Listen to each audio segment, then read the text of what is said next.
سلام عرض میکنم خدمت همگی. امیدوارم که حالتون خوب باشه. امروز یه مهمون کوچولو همراه مادر نازنینش رو داریم برای اینکه بهتون به صورت عملیات بدیم چجوری میتونین کودکان رو ماساژ بدین و اینکه اصلا فوایدش چیه، چه زمانی انجام بشه بهتره، با هم جلو بریم. و اما فواید ماساژ کودکان چی میتونه باشه؟ احتمالا خیلی در موردش همه مادرای عزیز اطلاعات کافی هم داشته باشن. یه چیزای جزئی رو من میخوام تکمیلش کنم. یکی از اتفاقاتی که مربوط به خود مادره، ما توی 8 تا 15% مادران افسردگی پس از زایمان رو دارن.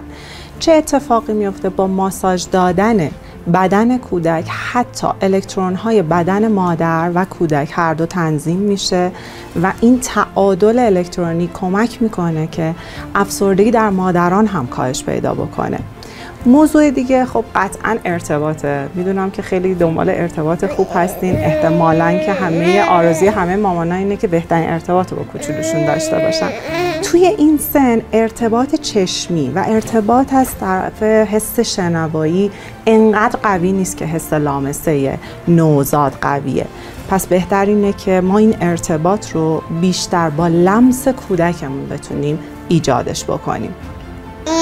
خب ابتدای من دیگه رو مامان عزیز میخوام بیشتر صحبت بکنم. خب اول از چیزایی که ما میدونیم احتمالا خودتون هم بهتر میدونیم، جاییه که میخوایم بچه رو ماساژ بدیم، یه دمای مناسب، جایی که میتونیم، یعنی پوشک بچه رو همونجا عوض میکنیم، اونجا جای خوبیه مناسبه برای این کار. لباسای بچه رو در میاریم و بعد من دونه دونه میگم که چجوری بریم جلو. خب اولین نکته‌ای که میخوام لطف کنین و رعایت بکنین اینه که هر گونه زیورالاتی که دارین در بیارین. درسته ما فکر میکنیم که شاید هیچ گونه ضرری نداشته باشه، ولی پوست بچه‌ها خیلی حساسه و گاه هم ممکنه یادمون بره. پس ازتون خواهش میکنم که اولین قدممون این باشه که اینا رو از دستمون برداریم. یه نکته دیگه که میخوام در موردش حرف بزنم اینه که چرا ما اصلا از لوشن استفاده میکنیم. خب ما میتونیم ماساژ عادی هم بدیم، ولی پوست بچه‌ها به شدت حساسه و این استفاده از روغن‌ها و لوسیون‌ها باعث میشه یه ذره لغزندگی به دست ما بده که خدای نکرده آسیبی به پوست کودک نزنیم. ولی یه نکته خیلی مهمی که هست اینه که ما نباید از هر چیزی استفاده بکنیم، چون توی این سن دیدین که خودتون بهتر تجربه دارید، همه چیز تو دهنشون میکنن و اگر این بخواد اون لوشنی که غیر استاندارده توی دهنش بکنه، احتمال خب متاسفانه آسیب میتونه داشته باشه. پس همین دو نکته رو بگیم و بریم شروع کنیم که چی کار باید بکنیم. خب میخوایم ماساژ رو شروع کنیم. من ازتون خواهش میکنم که اون لوسیون، ممنون، مرسی، متشکرم. اول نکته اینه که این میزانی که استفاده میکنین از لوسیون خیلی نباید زیاد باشه، یعنی نمیخوایم دستمون چرب بشه، در حدی که واقعا پوست خودمون نرم میشه و این اجازه لغزندگی رو به بدن کودک میده، یعنی ما میتونیم دستمون رو سر بدیم رو بدنش. و خواهش که دارم، باز هم تکرار میکنم، محصول باید مخصوصا برای نوزادان محصولی باشه که مال سن 0 تا 3 سالگیه و این خب روغن بچه ها مصارف خیلی زیادی داره، ولی نگاه کنید و دقت کنید، چون دارم میگم اینا دستشون رو تو دهنشون میکنن. ما بعد از ماساژ نمیخوایم دست اینا رو بشوریم. نکته ای که میخوام بگم، اصلا مهم نیست از کجای بدن کودک شروع کنید. از پاش میخواد شروع کنید، دستش رو میخواد شروع، مهم نیست، اصلا خیلی اصول خاصی نداره. کجا راحت تری، حوصله خودتون امروز چجوریه. من از پا شروع میکنم، ولی میگم هیچ فرقی نمیکنه. شما میبینید اصلا بچه دل درد داره شروع کنه از شکمش شروع کردن، ولی اگه ما از پا رو شروع کنیم، یک مدلی که هستش اینه که اول با کودک ارتباط به جانم بمانیم، سلام، سعی کنیم که ارتباط چشمی با همون برقرار کنه، یعنی نگاه کودک همراه با کسی که داره ماساژش میده که اون مامان یا بابا باشه خیلی مهمه. اولین قدمی که داریم در مورد ماساژ پا، یه دست رو به صورت یه قلاب 2 تا دستمون رو میذاریم و خیلی آروم، خواهشی که دارم چون مفاصل بچه ها خیلی خیلی ظریفه، هر گونه کشیدگی ممکنه آسیب بهشون بزنه. پس من اینو دستم رو به شکل یه قلاب 2 دستی میتونم این کار رو انجام بدم. حالا من هی دونه دونه که انجام دادم ازتون خواهش می‌کنم شما هم یه تمرینی انجام بدید. یه کار دیگه که میتونیم بکنیم، دستمون رو میذاریم زیر پای کودک، از این همین کشاله روند با شستمون آروم تا روی پای کودک تا پاشو بکشه. مگه نه؟ درسته؟ پس با یه شستمون آروم و آهسته این کار رو میتونیم انجام بدیم. خب یه میزانی رو از لوشن میزنیم به دستمون که دستمون چرب نشه، یعنی فقط در حالت لغزندگی روی پوست بچه رو داشته باشه کفایت میکنه. خودمون احتمالاً خودتون هم متوجه میشین که چه میزانی کافیه. یه میزان کمی، مهم نیستش از کجای بدن کودک شروع کنید به ماساژ دادن. تنها چیزی که هستش زاویه دید کودک رو به شما باشه، چون ارتباط چشمیش خیلی خیلی مهمه. من الان میخوام اول سعی کنم باش ارتباط برقرار کنم. بمانی دیگه، مامان رو دیدی منو نمیبینه خانوم. خب حالا من یه توضیح کوچولویی که بخوام بدم، اگه بخوام از پا شروع بکنم، ما یه مدلی داریم دستمون مثل یه قلاب، 2 تا دست رو مثل یک قلاب آروم و آهسته میتونیم پای بچه رو بگیریم از کشاله رون تا به پایین، رو به پایین همین ماساژ رو میدیم. باز یه مدل دیگه‌ای که گفته میشه اینه که شستمون رو روی پای کودک قرار میدیم و میکشیم. میتونیم حالا 2 دستی باشه، میتونه تک دستی باشه، خیلی فرقی نمیکنه. یکی دیگه از موضوعات مهم، پای بچه، کف پای بچه و این مچشه، خیلی ظریفه. برای ماساژ های کف پا حتما لازمه مچش رو نگه داریم که یه وقت خدای نکرده چرخش نشه. مچ پاشو نگه میداریم و اینطوری از این سمت به داخل یه حالت دورانی میتونیم بکشیم. فقط یادمون نره که فشار دست باید مناسب باشه، سفت باشه بچه دردش میگیره، خیلی شل و نرم باشه قلقلکش میگیره. خیلی از بچه هم از قلقلکشون خوششون نمیاد و معذب میشن.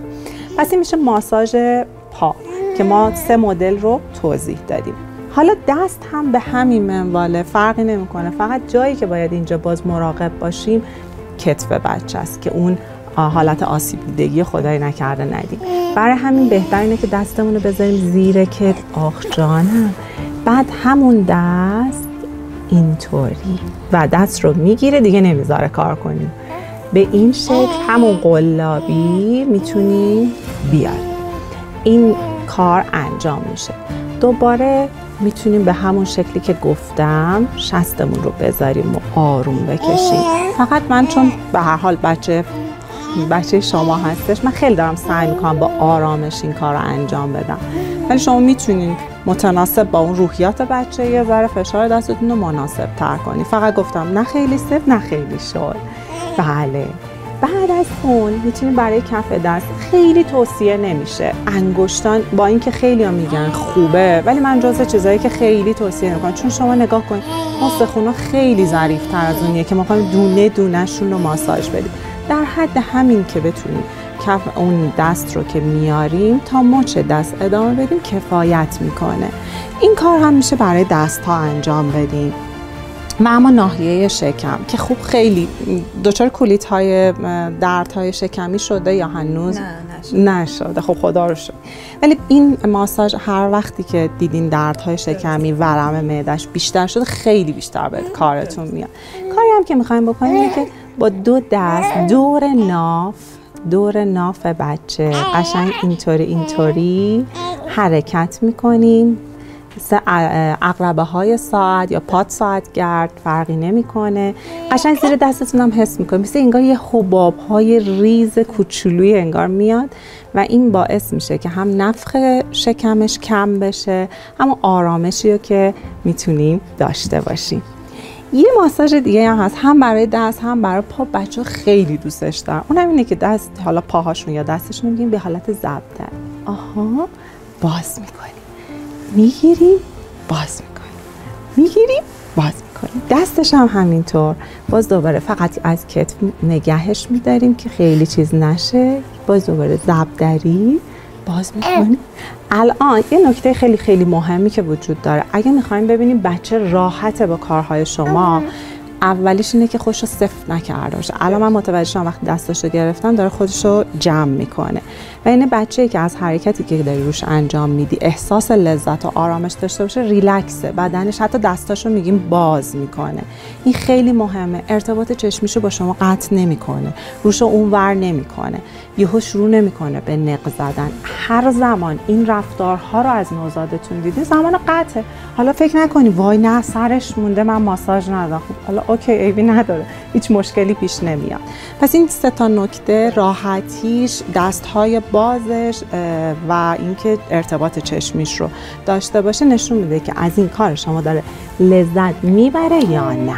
و اما قفسه سینه رو دستمون رو میذاریم به شکل یک قلب، یه قلب به اندازه علاقه زیادی که به کوچولومون داریم اینطوری میتونیم بکشیم. باز دوباره یه کار دیگه که هستش، باز آروم با همین شست ها میتونیم به سمت باز بکشیم. فقط من خیلی نمیخوام اذیتش بکنم. این شکلی این همیشه مال بدنش. و اما سر، از پیشونی شروع میکنیم. سر رو چجوری ماساژ میدیم؟ ببینید این خط ابرو به سمت پایین، از وسط پیشونی به سمت پایین، همین. با حواسمون هست، البته میدونم که همگی میدونیم ناحیه سر بچه به خاطر اینکه هنوز جمجمه، استخوان جمجمه تکامل پیدا نکرده و آسیب پذیری زیاده، لازمه که این ماساژ صورت و سر رو با آرامش انجام بدیم. ولی این اصلا ربطی به این نداره که شما مضطرب و نگران باشید، اصلا نخواین این کار رو بکنید. با آرامش، آروم، قشنگ فشار دستمون رو متوجه میشیم دیگه. از پیشونی هم قرار شد این مدلی که خوششون هم میاد معمولا. باز دوباره اگر فکش، ولی دستو میتونم باز کنم؟ بله، اجازه میدیم؟ برای فکشون حالا اگر که تونستم اجرا میکنم، اینجای فک رو میگیریم میکشیم جلو، همین با همین 2 تا انگشتمونم کفایت میکنه. میخواین خودتون انجام بدین این دفعه رو؟ چون مامانشه بیشتر با یه دست آره با یه دست قشنگ آروم. آها دقیقاً همینطوری قشنگ استخوان فک رو ما ماساژ میدیم. مرسی.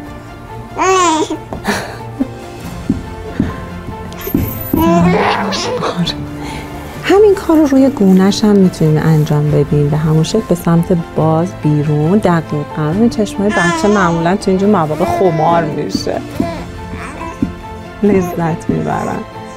همین بس برای سرشون هیچ کاری نمیخوایم انجام بدیم جز اینکه مثل همون دو تا نقطه اینطوری آروم آروم روی سر، همین کفایت میکنه، هیچ کار خاصی نیست.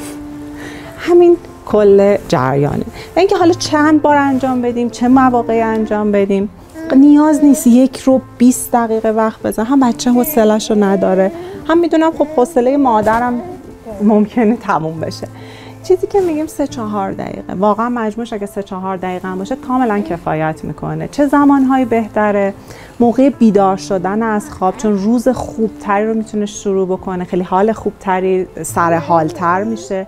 موقعی که از حمام میاد، به خاطر اینکه اون آبو هم تجربه کرده، اون هم آرامش بهش داده، اتفاقی که میفته این ماساژ بهش کمک میکنه. و هنگام خواب اون به عمیق رفتن خواب بچه ها کمک میکنه، چون بچه ها توی نوزادی قطعا خواب که هم عمقشون بیشتره، یعنی خوابشون سبکه. ما با ماساژ دادن میتونیم کمکی بکنیم برای اینکه خواب عمیق رو تجربه بیشتری داشته باشن.